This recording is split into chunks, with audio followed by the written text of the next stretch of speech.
जब हम इतिहास की 12वीं सदी के पन्ने पलटते हैं तो एक ऐसा दौर सामने आता है जहां तलवारों की खनक थी और स्वाभिमान सबसे बड़ा धर्म था। गजनी का सुल्तान मोहम्मद गौरी हिंदुस्तान की समृद्धि से लालायित था।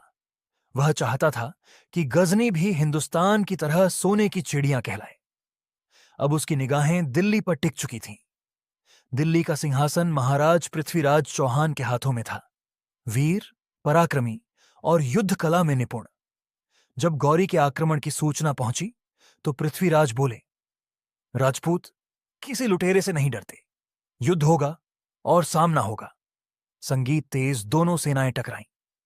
घमासान युद्ध हुआ और मोहम्मद गौरी पराजित होकर पृथ्वीराज के सामने बंदी बना खड़ा था। माफी की भीख मांगते हुए उसने कहा, मुझे क्षमा कर दीजिए। पृथ्वीराज चौहान ने राजधर्म निभाते हुए उसे क्षमा कर दिया, यह शर्त रखते हुए कि वह फिर कभी भारत पर आक्रमण नहीं करेगा।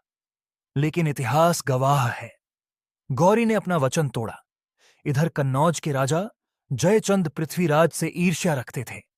अपनी पुत्री संयोगिता के स्वयंवर में उन्होंने पृथ्वीराज को अपमानित करने के लिए उनकी मूर्ति द्वारपाल के रूप में लगवा दी।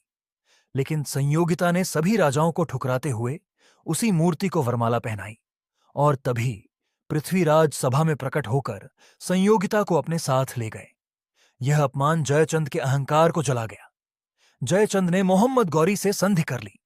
देशद्रोह की इस साजिश के तहत दोनों ने मिलकर दिल्ली पर आक्रमण कर दिया। भीषण युद्ध हुआ। इस बार भाग्य ने करवट ली। पृथ्वीराज चौहान पराजित हुए और बंदी बनाकर गजनी ले जाए गए। गौरी ने कहा, यदि जीवन चाहते हो तो मेरे गुलाम बन जाओ। पृथ्वीराज ने गर्व से उत्तर दिया, राजपूत गुलामी नहीं स्वीकार करता, मृत्यु स्वीकार है। क्रोधित गौरी ने उनकी आंखें फोड़ने का आदेश दे दिया। इधर राजकवि चंद बरदाई अपने मित्र को बचाने गजनी पहुंचे।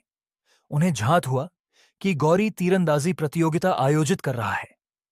चंद बरदाई ने योजना बनाई। उन्होंने गौरी से कहा, पृथ्वीराज शब्द भेदी बाण विद्या में निपुण हैं, वे आवाज से लक्ष्य भेद सकते हैं। गौरी ने अनुमति दे दी। संगीत रहस्यमय मैदान सजा। गौरी ऊंचे मंच पर बैठा।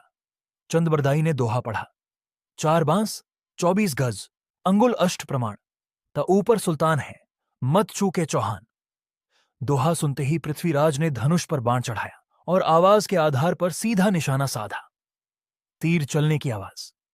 मोहम्मद गौरी मारा गया।